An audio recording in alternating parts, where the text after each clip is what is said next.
So we arrived into New Jalpaiguri in the early morning after an overnight train from Kolkata, and there we had to wait for the toy train up to Darjeeling. We had a couple of hours wait, but we very nearly missed it as we were on the completely wrong platform, and so we ran with our backpacks across the station. So the toy train is UNESCO protected. It's made up of 3 carriages and powered by a diesel engine. Up in Darjeeling, it's powered by a steam engine which does short joyrides. It goes to the second highest hill station in the world, and it's an impressive journey at nearly 9 hours from start to finish, which tested our patience a bit, but it was beautiful views along the way. The line had been shut for several years after a massive landslide had wiped away the track, and we were able to kind of see where it had been relaid and the road had been rebuilt. So it was really interesting to see the fragile nature of how this train is precariously placed on the road as it weaves away up the hill. So arriving in Darjeeling, it was a complete change in climate for us, having been used to some hot weather. We quickly got our jackets, scarves and hats on because it was freezing when we got to the top.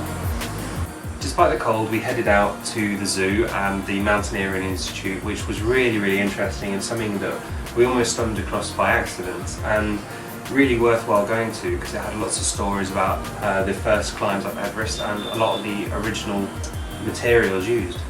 So the zoo itself was pretty interesting, with some snow leopards, tigers and other animals on show as well. So it was at the zoo that we had our first real experience of being asked to have photos with people coming up to us in big numbers, all looking to have their photos with us, and kind of Chloe was the centre of attention, so I kind of dodged it and I left her to it. From there we headed up to Observatory Hill, which is important for Buddhists and Hindus, having a few temples up there. Climbing up the hill is actually quite steep, and you can immediately see all the colourful prayer flags hanging between the trees. And although you don't have a view of the Himalayas from there, it really does feel like this kind of ocean of tranquility among all the hectic chaos of Darjeeling. So wandering under the flags, we passed the prayer wheels and we got a blessing from one of the people in the temples as well. And we just sat and enjoyed the atmosphere up there really. It was quite nice to have half an hour away from the city. As we were in Darjeeling, it would have been criminal of us not to have gone to a tea estate, and finding a really good tour agent who were hidden away kind of in the main square, we got a ride down and were lucky enough to walk around the tea factory and have an explanation about how it all works. Yeah, so Tagfar, it has the oldest tea garden in Darjeeling, and we were shown around the old machines that are 150 years old and still used to process the tea now. After that, we walked through some of the tea gardens that were there, and our driver said to us, "Do you want to take the ropeway?" And we had kind of only heard of that briefly, and we're really glad that we did because it gave us a really good view over all the tea estates and over the whole valley as well. Much nicer way to go back up the mountain roads as well, so we really enjoyed it and highly recommend it. So a lot of the time we actually walked around Darjeeling just seeing what it had to offer, and it was quite clear pretty much from the outset that there are a lot of Tibetans living there. There's a large Tibetan community, and they've had a large impact on the culture in the area, all the arts and crafts centres, and especially the food. We had some amazing soups and momos because of course there's a lot of Nepalese living there as well, and while we were there we felt it was only right to take a visit to the Tibetan Museum. Inside the museum was lots of information about Tibetan culture and contained information about the origin of the language, and also talked about the geography of Tibet and its importance. We had a lovely time in Darjeeling. We spent lots of time wandering around the tea shops, tasting all the various flushes from the tea gardens, and as we were so impressed with our guide down to the first tea garden, we used the same agency to do a one-day trek up the mountain. So obviously being in the Himalayas, there's a number of treks that you can do and countless opportunities to do it over a number of days as well. Unfortunately, because we kind of run out of time in Darjeeling, we only could do a one-day trek to Tonglu. Tonglu is the second highest place you can climb in the region, and we were assured of a lovely view over the Himalayan mountains. It's also a great time of year to see all the rhododendrons in blossom, and we were lucky enough to see a lot of them, and they're very different from the ones we've seen before. And kind of along the way it gave us something to look at, and as we got to the top of the mountain, the clouds typically came in and completely obscured our view. So despite having climbed the hill, we weren't able to see the Himalayas, but you know, it was a good experience anyway. We had such fun with the guys we were walking with that it kind of didn't matter that we didn't see Everest on this trip. But we had a lovely lunch at a homestay at the top of the mountain, and then we climbed up further from there to the border point between Nepal and India. So although we haven't got a stamp in our passports, we got to the border and were walking in Nepal for about 4 hours, which for both of us has kind of been counted.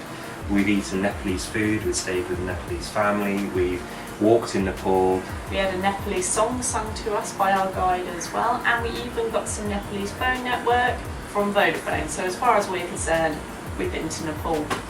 It was amazing that while you were walking, the clouds would just come and go just as quickly as that, and 1 minute you could be in blazing sunshine, the next completely shrouded in cloud. It was a steep walk down the hill, and we had to go through a couple of passport checks on the way back down. But it was just beautiful along the way to see the Tibetan prayer flags at various monasteries that we passed on the path on the way down. We absolutely love the walk, and if you ever go to Darjeeling, try and find Amigos Trekking Tours, because we really recommend them. The walk didn't feel like any kind of hassle. We thought we were walking along with friends, and if we ever go back to Darjeeling, we'll definitely go with them again. So, you know, they're highly recommended from us. So it was our last day in Darjeeling, and we were heading down the mountain to Kursong to stay at a homestay with a family on Makabari Tea Estate. So of the 82 tea estates in the Darjeeling area, Makabari was the first to have a factory and also the first to be organic. We decided to do a factory tour on the morning after we arrived, and with about 6 other travellers we donned some hair nets and face masks ready for our tour. The first stage of the process in making tea involves plucking, obviously, and then from there they go to wither. So the tea leaves are all placed in these very large shallow troughs where they stay overnight to wither down and lose a little bit of their moisture before they're then shoveled down a tube into the rolling machines. These rolling machines were made in Britain, often in Birmingham, and were shipped over here by the British during the colonial rule.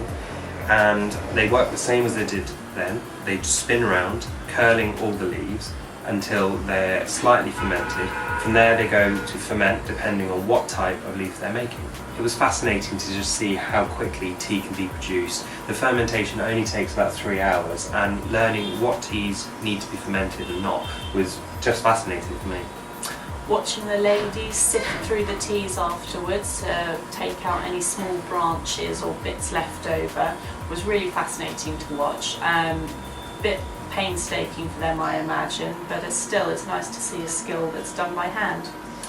After we'd had the tour, we were lucky enough to meet Raja Banerjee, the owner of Makabari, and we talked to him for quite some time along with the rest of our group, and he had us tasting all the different teas that come from the estate. So after lunch we went for a walk through the tea gardens to have a look about how he runs his organic tea estate and uses biodynamic methods as well. Again, walking around the tea garden was just fascinating because we got to see the different trees that were there. The Chinese leaf, which was brought over to Darjeeling and made it famous as it is today, and the Assam tree, which has a darker green colour and a much larger leaf. And just seeing what part of the leaf is picked was, you know, so interesting and something neither of us really had seen before. Darjeeling tea is grown on steep mountainsides, which is why they're still using the traditional method of women plucking the 2 leaves and the tip today. Learning about tea from our homestay as well was especially interesting, as the generations of their family had worked on the estate, and I think we both came away learning a lot from Darjeeling than we had before. Once again, we're leaving a part of the world that we've come to and we've really enjoyed, and it's a shame we have to leave, but now we're heading over to Jaipur. So from here it's a toy train back down the mountain to New Jalpaiguri before we take an overnight train to Calcutta and then flying across to Jaipur. Our time in Jaipur falls really conveniently on the Hindu festival of Holi, which is famous for where they throw paints, and we're really looking forward to it because it's like something we've never experienced before. We're staying at a homestay, so we should be able to learn a little bit about the festival properly and taste some of the food and hear some of the music. After Jaipur, we're heading to Agra and Delhi before leaving India and heading to Japan. Thanks guys for watching, and don't forget to like and subscribe. Bye guys. Bye.